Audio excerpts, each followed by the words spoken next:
Hello friends. आज का हमारा टॉपिक है नीति निर्माण में नौकरशाही की भूमिका, role of bureaucracy in policy making.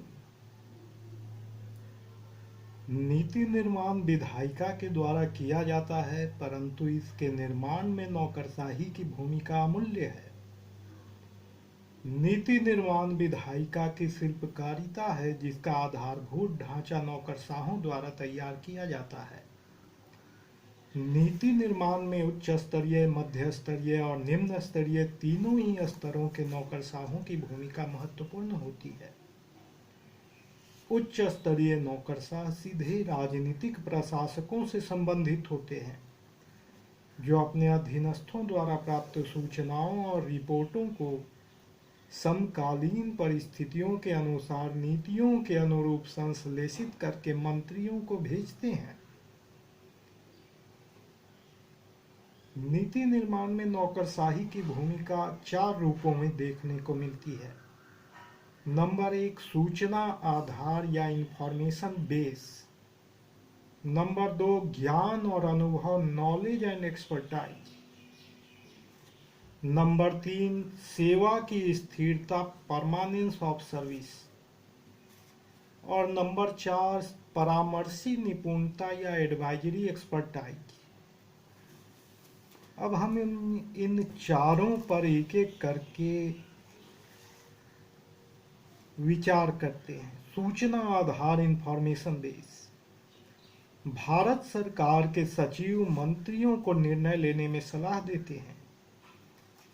निम्न और मध्य स्तर के नौकरशाहों या नागरिकों एवं समाज संगठनों से प्राप्त सूचनाएं तथा रिपोर्ट उच्च स्तरीय नौकरशाहों के माध्यम से मंत्रियों तक पहुंचते हैं, जो 3 नीति निर्माण के आधार हैं। विभिन्न राज्य क्षेत्रों में मौजूद समस्याओं की रिपोर्ट नौकरशाहों के द्वारा ही विश्लेषित की जाती है और संबंधित नीतियों का निर्माण किया जाता है। इसी प्रकार नीतियों के संबंध में मंत्रियों को जवाबी स्पष्टीकरण अधिकारी वर्ग ही देते हैं। ज्ञान और अनुभव, नॉलेज एंड एक्सपीरियंस और नॉलेज एंड एक्सपर्टाइज। विभिन्न पदों पर आसीन लोक सेवा अधिकारियों का शैक्षणिक ज्ञान और लंबा अनुभव उन्हें नीति प्रस्तावों से जुड़ी वित्तीय व प्रशासनिक समस्याओं पर तर्क प्रस्तुत करने, प्रभावित समूहों की प्रतिक्रिया का सामना करने और नीतियों से जुड़ी समस्याओं के समाधान के लिए नई पद्धतियों का विकास करने में सक्षम बनाता है।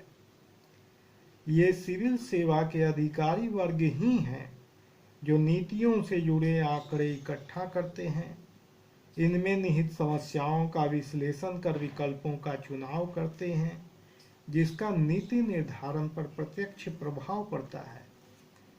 नंबर 3, सेवा की स्थिरता, परमानेंस ऑफ सर्विस।